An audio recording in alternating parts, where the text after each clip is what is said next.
Rod Retherford was just another one of those great down-home, just a big-hearted, kind. Just a good old cowboy, just a redneck, just a lovable guy, but kind of goofy. He's one of the characters, you know, you look back on and say, hey, that guy gave it his all, fought tooth and nail for everything we had, and was one of the bigger impactor players on our team that Holiday Bowl season. Just a really good guy. Okay, Rod, you've lost some blood, just hang in there, okay? You're gonna be all right. We're gonna get you there as soon as possible. I didn't mean to shoot you, dude. I'm sorry.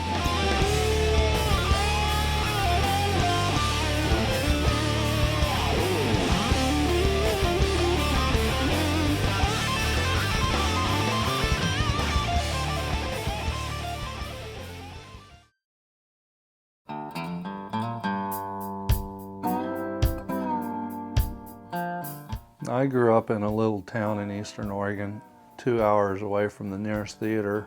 I graduated in a class of '76.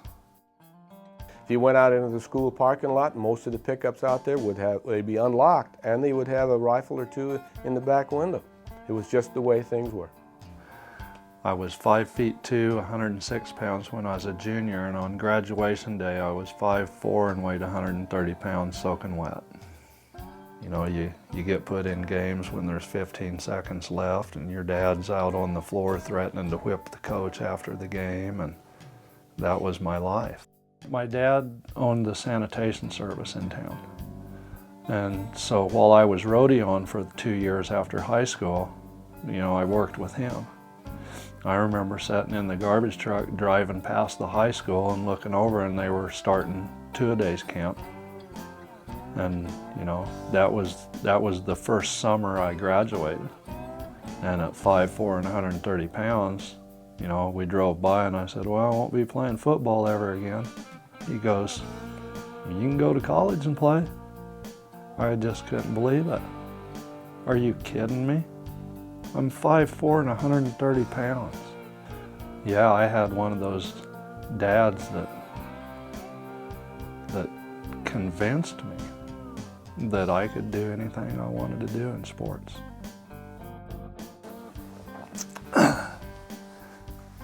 That's what I'd like for my story to do, is give all the little kids out there some hope. I grew over the next couple years, and I ended up getting a scholarship to a junior college to rodeo, and that's what got me going to college to begin with. My second year at Treasure Valley Community College in Ontario, Oregon, I was weighing about 165 pounds, and I was 5'10" then, so I decided to play football for no particular reason other than, you know, I wanted to see what it was like to get to play the same size that all the kids in high school got to play at.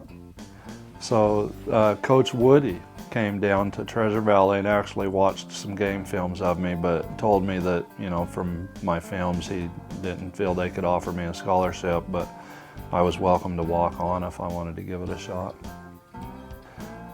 Went into fall camp. Coach Walden told me that me and Joe Taylor, a strong safety from New Jersey, and Jeff Poppy, a receiver from Washington, were the three walk-ons that he was going to give us scholarships.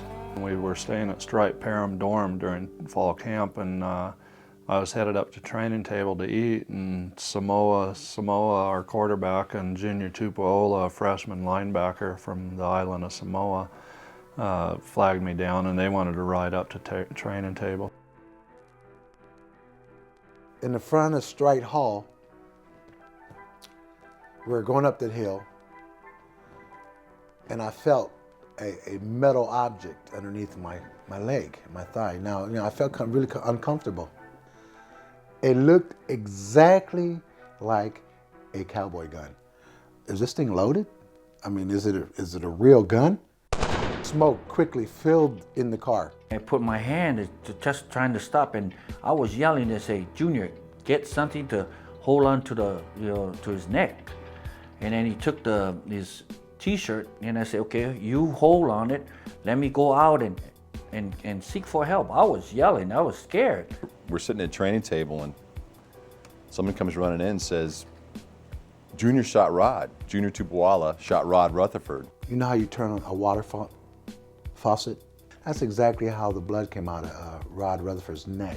It's like, oh, Junior, what have you done now? I cannot believe I did this.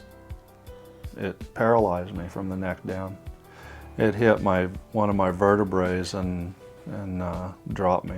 I'm like, Rod, you okay? Rod, you okay? And it hit one of the main arteries in my neck, and so there was a stream of blood hitting Junior in the back seat all over him. He was a mess.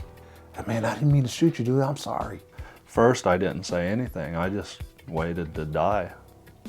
I felt really bad for my parents because they'd already lost my older brother. Got killed in the rodeo when I was 15. He was 17. I cannot believe I did this. And when the doctor got there, the first thing I asked him is, am I going to live? And much to my surprise, he said, I don't know. It's too early to tell. And I said, well, give me a phone. I need to call my mom.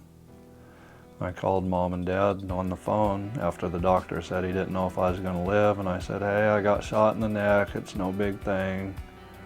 Don't get in your car and race up here and get in an accident. Just take your time. I'll be here when you get here. I'm okay. And that wasn't exactly the truth.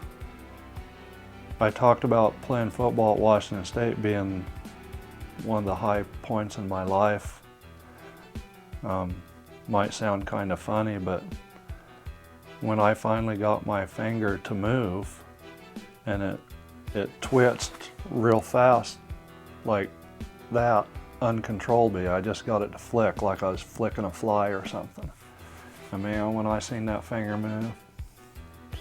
The doctors at that time said that they did not want to attempt to take the bullet out at that time because there was so much damage internally and one of the arteries were knocked out, and so if they'd have tried to remove the bullet at that time, they said most likely I would bleed to death right in front of them. You know, I'd go hang out at the football field during practice, and I started getting really depressed.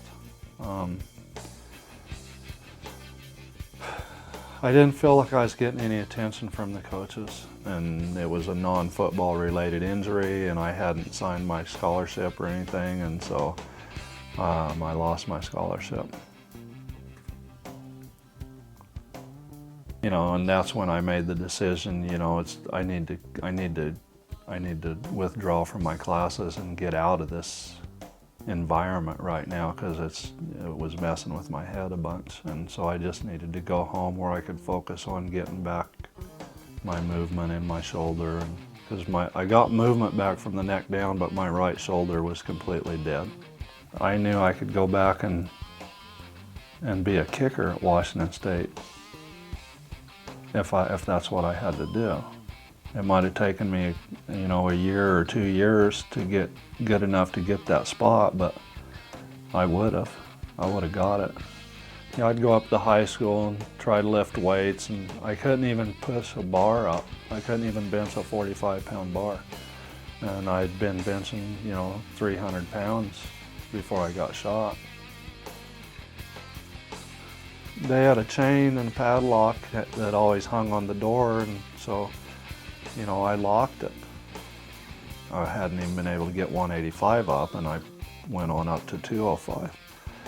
And I guess my thoughts on it was I'd pretty much had enough of this crap, and I was either going to get the bar up without anybody there to help me, or somebody, you know, maybe walk in and find me laying there with it on my neck, I guess.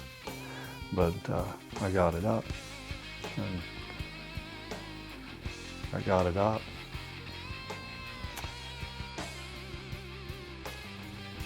When I got the 205 up, I knew that I'd be playing again. And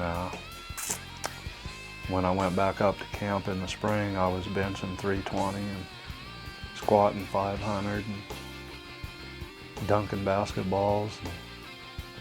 And You know, I went back up lighter, but stronger, faster. And I showed up in the football office and said, I'm ready to play. When I walked out through that tunnel and stepped on that turf again, on top of the world. Washington behind by 4, driving to go ahead.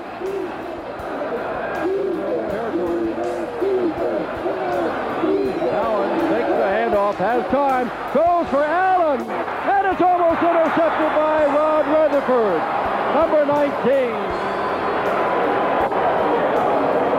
Retherford made a great play. Allen dropping back as he fake to Robinson. He sets, goes long downfield to Allen. Both safety men are there.